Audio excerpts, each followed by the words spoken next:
Saudações, amigos do canal Agartha.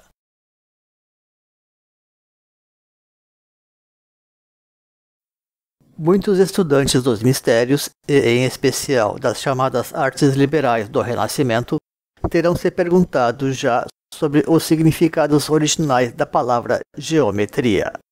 Por que razão, afinal, a ciência da geometria poderia estar assim tão vinculada a uma medida da Terra? A história registra que muitos experimentos foram realizados desde os tempos antigos para buscar conhecer as medidas do planeta, além do seu emprego, naturalmente, na própria arquitetura. E isso independente ainda da grande arte que representa a própria cartografia, onde o emprego da geometria costuma ser realmente uma base comum, bem como o desafio que representou longamente o conhecimento do próprio planeta, tal como as diferentes interpretações que podem recair sobre a sua forma ou apenas em torno da sua narrativa. Não temos dúvida de que no coração da teoria das ideias de Platão acha-se a própria geometria sagrada. Contudo, para além do abstrato das ideias, torna-se importante para o universalismo das ciências que os grandes princípios também possam chegar a se manifestar no universo aparente. E muito tem sido estudado sobre a importância das grandes leis da geometria nos desenhos secretos da natureza. Com efeito, fala-se muito em física, mas cada vez mais percebemos que tudo teria a sua base na própria metafísica. Pode até haver muitas maneiras para identificar a presença das formas geométricas no universo. E neste trabalho descobriremos que algumas delas poderiam se dar através das próprias dinâmicas formadoras do planeta. De modo que poderemos estar tratando realmente de geometria enquanto medida da Terra, inclusive através de diferentes dimensões, permitindo levar até bastante avante a ideia grega antiga pela qual o nosso mundo foi criado através da geometria. Depois da nossa vinheta. Deixe o seu like, inscreva-se, ative o sininho e compartilhe. Seguramente, esta aproximação semântica entre geografia e geometria poderia nos levar até bastante longe. Afinal, a presença da geometria na natureza é alguma coisa bem evidente. Não raro nos surpreende, não obstante, observar até que ponto tal coisa pode chegar a suceder. Coincidências são coisas normais no universo. Porém, quando a sua recorrência ou a presença de dados comuns começam a se multiplicar, já devemos suspeitar da existência de elos causais. Ao menos é o que sempre sugeriu a lógica e a própria ciência. No caso dos continentes da Terra, poderíamos quiçá encontrar uma recorrente aproximação com os 5 sólidos geométricos clássicos, aqueles mesmos que as lendas gregas dizem ter sido empregados pelo deus Baco para criar o mundo. Contudo, antes de tratar daquilo que aflora a superfície do planeta, que são os próprios continentes, vamos tratar de observar o que acontece nas suas bases, que seria, neste caso, a organização das placas tectônicas da Terra. E para isso, vamos nos direcionar para certas raízes da geometria, que são aquelas presentes nas faces daqueles sólidos platônicos regulares clássicos, formas essas que são, então, o quadrado, o triângulo e o pentágono. Na verdade, sequer vamos olhar ainda para as formas em si, e sim para a sua numerologia raiz, quer dizer, os seus valores 3, 4 e 5. Fato que nos remete, então, a outro recurso da Grécia Antiga, que é a sabedoria de Pitágoras na forma do seu famoso triângulo retângulo de lados, também assim proporcionalizados. Eis que tais famosos números místicos, sempre tão presentes nas ciências herméticas, como a própria astrologia e a alquimia, se apresentam para organizar algo tão denso como são as placas tectônicas do planeta, onde vemos então 7 placas principais e 5 placas secundárias, formando o número 12 místico. sem esquecer que os números também regem os ciclos da movimentação dessas camadas geológicas. Na sequência de 3, 4 e 5 do triângulo de Pitágoras, a soma de 3 mais 4 expressa então as 7 placas principais, onde se destacam as 3 placas maiores, melhor observadas durante a deriva continental ou sob a dinâmica dos supercontinentes, ao passo que o 5 corresponde às 5 placas secundárias. E na análise da morfologia dos continentes da sequência, também poderemos observar melhor as particularidades de cada um destes grupos. É quase dispensado comentar de quão interessante é esta soma geral de 12 na estrutura geológica do planeta, em consonância com as energias astrológicas, além da própria equação 7 mais 5, também estar muito presente nos tratados de astrologia esotérica. Após verificada esta camada geométrica mais profunda, passemos então para a própria morfologia mais superficial ou aparente dos continentes em si, os quais estão mais ou menos relacionados também com aquelas mesmas placas tectônicas, para desta vez sim tratar da forma ou da geometria em si e não apenas da sua numerologia interna. À primeira vista, vemos que os continentes do norte se assemelham mais ao pentágono e que os continentes do sul se parecem mais a triângulos, e podemos até encontrar algum mais quadrangular. Porém, observando com mais atenção, veremos que as coisas tampouco são assim tão simples, porque na verdade elas são complexas e cumulativas, ainda que também sejam sempre diferentes.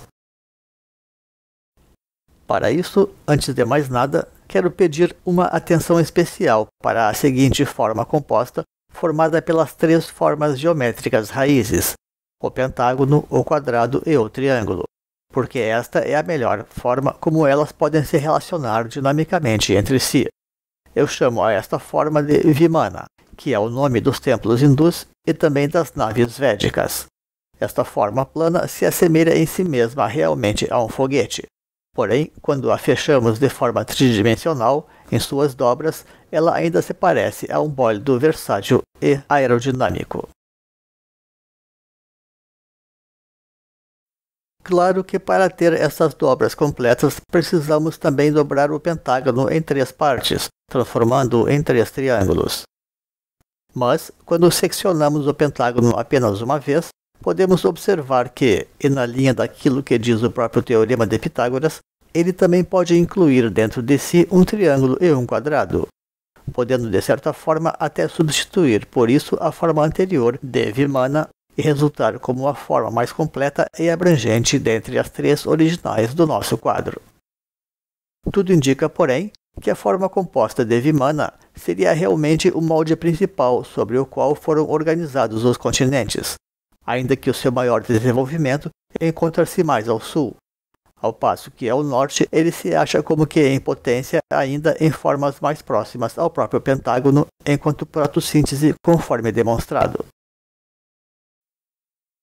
Da mesma forma como internamente, no alto de todos os continentes tem-se então aquela amplitude que tende ao círculo determinada pelo pentágono. Ao centro temos o paralelismo contido do quadrado e na sua base se observa quase invariavelmente também a cauda triangular convergente característica do Vimana. Assim, regra geral, a parte superior dos continentes sempre se encaixa bem no pentágono. A parte média remete bem ao quadrado, e a parte inferior corresponde bem ao triângulo. A África, como pivô geológico ou da movimentação das placas tectônicas, e distribuída quase exclusivamente entre ambos os hemisférios, dá um testemunho muito interessante ao caracterizar perfeitamente a distribuição da sua geometria nestes termos, configurando assim também o continente mais semelhante ao Vimana em questão. Então, este seria realmente o grande padrão morfológico subjacente dos continentes da Terra, quiçá em outros planetas também, e que sofre modificações apenas parciais ou relativas nos hemisférios. É interessante que, muitas vezes, estas zonas geométricas específicas possuem características definidas, inclusive a nível geológico, não raro assinalados por formações montanhosas ou depressões inundáveis na sua transição, até mesmo ambos, a depender da natureza dos processos geológicos locais.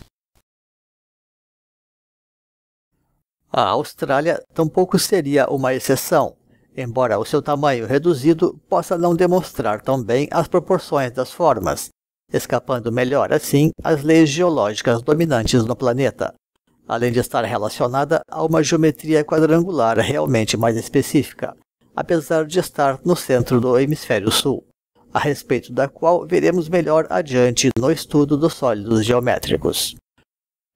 A própria Antártica poderia sofrer alguma influência residual destas leis, mas supõe-se que sua posição na calota meridional lhe sujeite já a uma forte neutralização dessas dinâmicas, como poderia sugerir a própria situação da Austrália, aliás. Em contraparte, a Groenlândia foi bem espichada, apesar de estar no extremo norte, no que pode ter influenciado a sua dimensão relativamente diminuta, capaz de oferecer menos resistência à ação das forças tectônicas. E aquilo que soa mais curioso nisto tudo é que aparentemente os continentes são apenas uma parte visível ou aflorada das placas tectônicas, sem uma expressão geológica mais específica ou diferenciada na sua origem em relação às áreas submersas. Ainda assim, acredito que poderia ser útil dizer, e para tentar explicar essa tendência de alongamento dos continentes na direção do sul, que ali se situa o polo magnético positivo do planeta, que aparentemente também exerceria um poder de atração das terras nesta direção. E mais ou menos na mesma linha, poderia ser pertinente falar também em termos de gravidade como uma segunda força para explicar a própria emersão das terras continentais. Entre outras possíveis forças, é claro, como a da própria deriva continental, já que sempre são muitas as energias que contribuem para a criação ou organização das coisas. Mas acredito que seria sobretudo essas duas forças antes mencionadas, o magnetismo e a gravidade, em consonância, é claro, com as próprias formas da geometria que atuem para desenhar os continentes da Terra. Não devemos esquecer, porém, que a deriva continental também segue em andamento, de modo que a forma dos continentes ainda seguirá sofrendo transformações, quem sabe tornando ainda mais perfeita a sua geometrização. Mesmo que a África rache, como parece estar acontecendo no leste, ela também pode ganhar novas terras no futuro por emersão na sua costa oeste.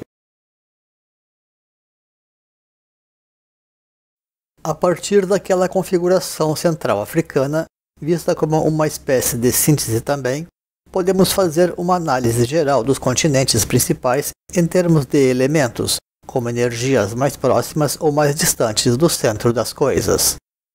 Embora isto fuja um pouco ao estudo estrito da geometria, podemos avaliar assim os continentes à luz do tal, e através disto relacioná-los aos próprios elementos, priorizando para isto os blocos geológicos, por assim dizer, em detrimento das divisões políticas ou históricas, e reunindo assim a Eurásia e dispondo a América Central junto à do Norte, assim como excluindo aqui a Antártica. Ou seja, mais ou menos como sugerem as mandalas e muitos mitos geográficos.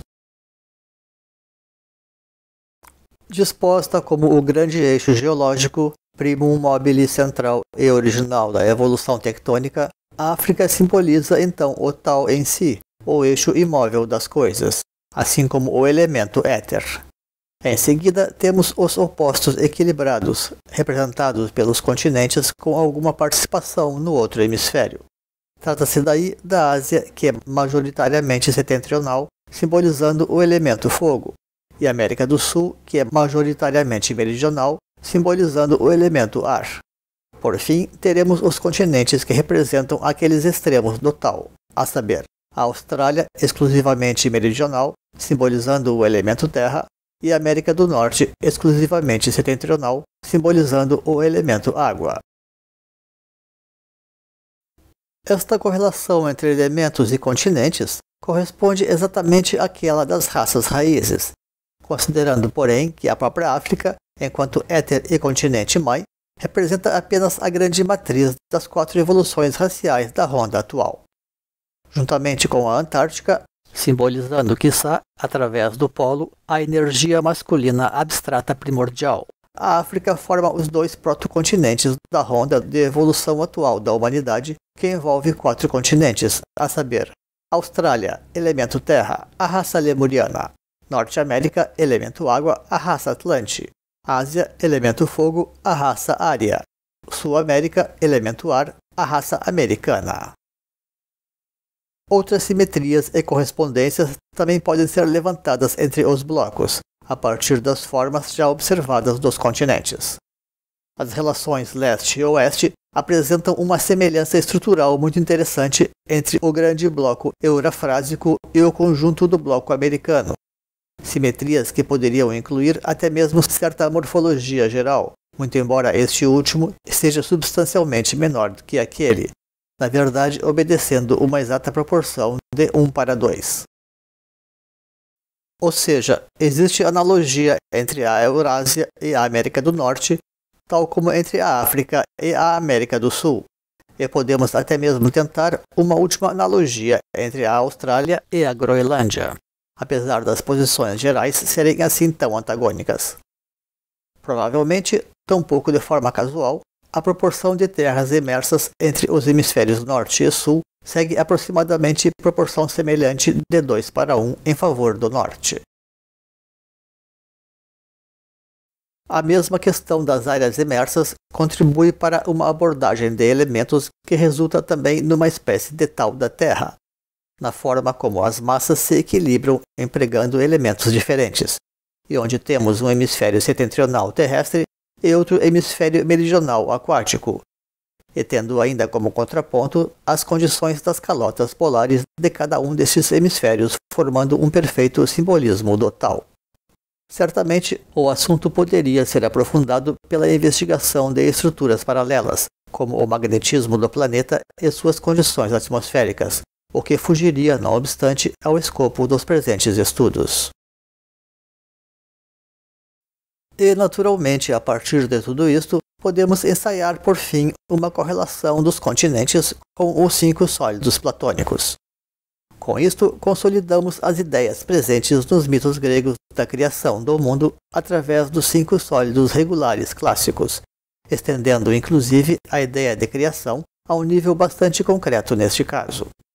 Para isto, podemos seguir sem grandes dificuldades a orientação já dada pelos elementos raciais acima observados, tal como seguindo outras indicações geométricas oferecidas, além de incluir as próprias referências e correlações dadas por Platão entre elementos e sólidos geométricos, nos seguintes termos: África, o dodecaedro, elemento éter; Austrália, o cubo, elemento terra; Norte América, icosaedro, elemento água; Ásia, tetraedro, elemento fogo; Sul América, octaedro, elemento ar.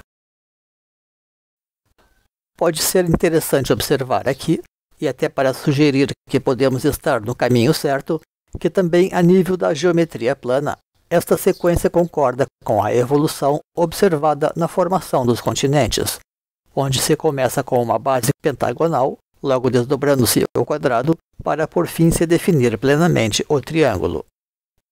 E é o que se observa também nesta evolução racial pelos continentes, começando na geometria oculta pentagonal da África, seguindo para a geometria quadrangular da Austrália e depois para a geometria triangular dos restantes continentes.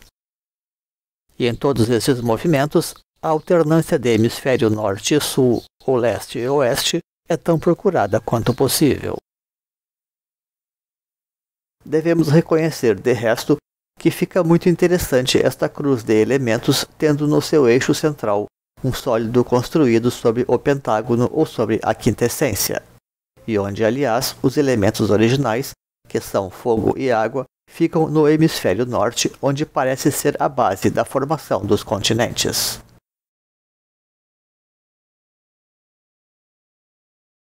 Para concluir este estudo, observemos então uma síntese sobre a secreta cabala geológica, através dos números gerais arrolados de 3, 7 e 12, que formam as grandes divisões da Cabala tradicional. Vimos de início que há 12 placas tectônicas, envolvendo aqui as 3 formas geométricas raiz. Ademais, a forma de computar o número de continentes resulta algo relativamente subjetivo. Desde o ponto de vista estritamente geológico, por exemplo, existe até menos lógica em dividir as Américas do que em dividir a Eurásia.